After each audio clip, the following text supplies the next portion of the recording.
Well, today our good friend Bernadette Joy joins us. She is a personal finance enthusiast based in Charlotte, North Carolina. She is currently enjoying a debt-free life after she and her husband paid off $300,000 of debt in just 3 years. And today we're going to be talking about ways you can save money on gifts this holiday season. Yes. Hello and welcome to the show. Thank you so much for having me. This holiday season becomes so boisterous and so much hustle and bustle, and as people feel this need to go ahead and spend, and that can get out of control.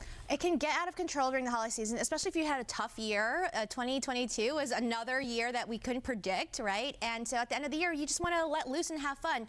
But I'm here to tell you that you can have fun, let loose, and spend time with people and not have to blow your budget. Okay, we don't want to go ahead and blow our budget, so the very first thing you want to do, you say, is stick to a shopping list when you're going ahead and getting gifts. Yes, so you know how Santa makes a list and checks it twice? We need to do the same thing too. And it's so easy when you go out and you go into the shopping malls and you see all the pretty things. Everything is designed to make you want to shop more, right?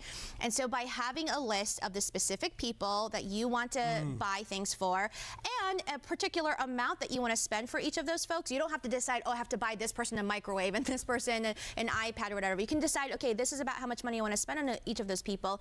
It helps to keep you focused so that when you go out and you have all those distractions, you're sticking to the task. So stick to your list. Make a list and stick to it and check it twice, by the way.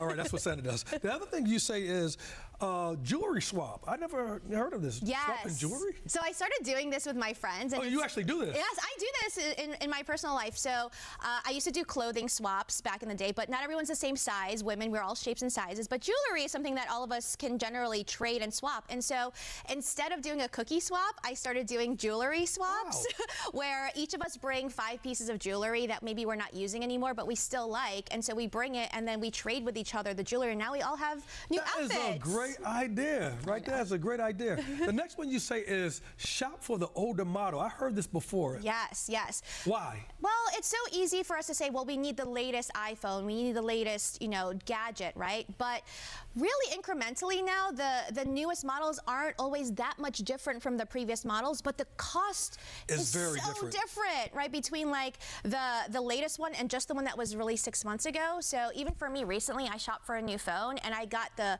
model that was the year before and not this most current year. And the features were very similar, but it was half the price. I do the exact same thing too. And I learned that from you too, by the way. All right, the other thing you say here too, and I think this is a really important one, you said instead of doing money, gift an experience. Yes, yes.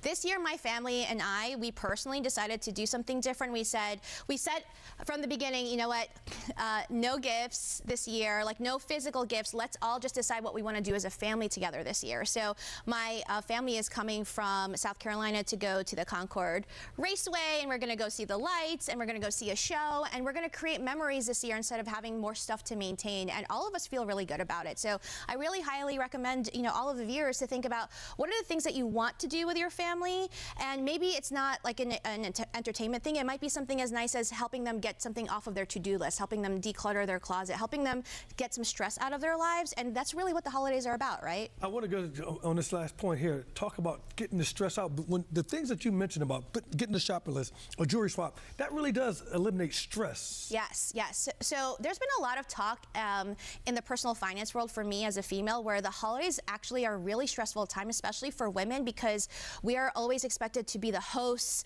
and also to look fabulous at the same time and to always take care of everyone during the holidays. But by taking care of your personal finances, I think that is the biggest form of self-care, and it can take a lot of stress out if you say, well, the reason that I'm spending this money is so that I can go spend time with friends, is so that I can have a nice holiday, not to be more stressed out. So keep that in mind as you go through the holiday season. You gotta follow her at Bernadette Joy.